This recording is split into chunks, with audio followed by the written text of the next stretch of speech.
65। उसकी माँ तान्या। उसके गाउन का नीचे का पार्ट भी बहुत सुंदर था। जब भी वो चलती तो उसके हर मोमेंट से उसकी पतली लंबी टांगें बहुत ही कमाल की नजर आ रही थी। लोग कहते हैं कि खूबसूरती एक दर्द है। तभी तो उस रात तान्या ने खुद को और खूबसूरत दिखाने के लिए 10 सेंटीमीटर ऊंची रेड कलर की हील्स पहनी हुई थी।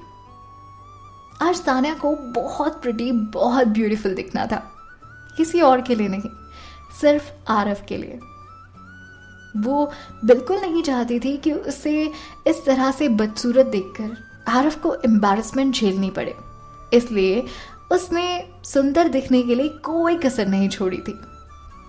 हालांकि तान्या ने रेड कलर पहना था, पर फिर भी वो उस पर भड़कीला बिल्कुल नहीं लग रहा था, बल्कि वो गुलाब जैसे कलर में गुलाब से खिल खिल के बहुत खूबसूरत दिख रही थी।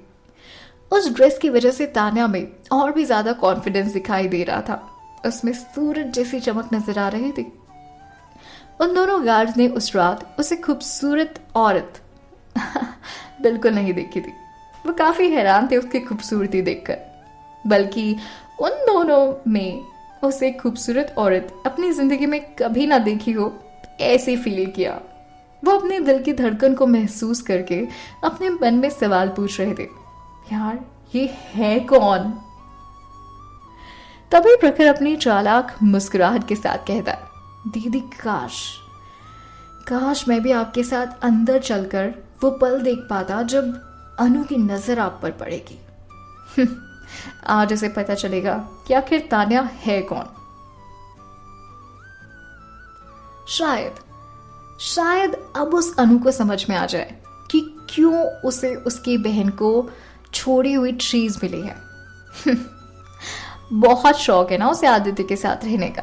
ये आदित्य वही है जिसे मेरी बहन ने छोड़ा है, और अब आदित्य को भी कहीं ना कहीं पछतावा जरूर होगा कि उसने अपनी बेहद खूबसूरत एक्स वाइफ को ऐसे ही जाने दिया। उसे रोकने के लिए एफर्ट नहीं किया, कभी उसकी कदर नहीं की। अगर उस वक्त प्रखर के ऊपर तान्या की जिम्मेदारी ना होती तो वो उसके पीछे उनका रिएक्शन देखने के लिए जरूर जाता। लेकिन उसे अपनी तान्या दीदी की बात मानकर बाहर रहना ज्यादा जरूरी समझा कि वक्त जरूरत वो वहां पर रह सके, ताकि कोई भी सिचुएशन हो वो हैंडल कर सके और अपनी तान्या दीदी को सेफली वहां से निकाल सके। उसे पता था कि अंदर बहुत मजा आने वाला था, पर वो कम से कम सुपरवाइजर के मॉनिटर का अंदर का लाइव टेलीकास्ट तो देख ही सकता था, और वो देखने ही वाला था। तान्या को उन लोगों के रिएक्शन से कोई मतलब नहीं था। वो बस वहां इसलिए गई थी ताकि अपने बेटे यानी आरव को बर्थडे विश कर सके। तभी तान्या प्रखर से कहती है, मैं अंदर जा रही हूँ, ठीक है? ठीक है दीदी, पर अपना ध्यान रखना। प्रखर ने सिर हिलाया और उससे कहा। तान्या अपना गाउन फैलाते हुए होटल की कारपेट पर चलते हुए अंदर जाने लगी। तभी एक गार्ड उससे कहता है, मैडम प्लीज अपना। इससे पहले कि वो अपनी बात खत्म कर पाता, तान्या ने उसे अपने एक हाथ की 2 उंगलियों से पकड़ा हुआ इनविटेशन कार्ड उसके हाथ में दिया। गार्ड ने वो मुस्कुराते हुए लिया और तान्या उसकी तरफ बिना देखे ही अंदर चली गई। उसे कॉन्फिडेंस था, और होता भी क्यों ना, आखिर इस पार्टी में वो अपने बेटे के लिए आई थी, और इस पार्टी में उसे खुद आदित्य ने इनवाइट किया था। तान्या, वेटर ने इनविटेशन कार्ड पर लिखा हुआ उसका नाम जोर से पढ़ा और फिर उसके पीछे से घूरने लगा और उसने कहा, क्या ये कोई फेमस सेलिब्रिटी है? पर ऐसा कैसे हो सकता है कि मैं इसे जानता नहीं? जिस हिसाब से ये आई है, कोई ना कोई तो जरूर है। तभी अचानक पास में लगे हुए एक पौधे के पीछे से एक आवाज आई। क्या कहा आपने? गार्ड वो आवाज सुनकर हैरान हो गया, और जब वो पीछे मुड़कर देखा तो उसे एहसास हुआ, क्या ये आदित्य का वही बेटा है जिसे अंदर हर कोई ढूंढ रहा है? पर ये यहां छुप के क्या कर रहा है? आरव के मन में बहुत सारे सवाल चल रहे थे, इसलिए उसने वेटर से फिर से पूछा, अंकल, आपने क्या कहा? उनका नाम क्या है?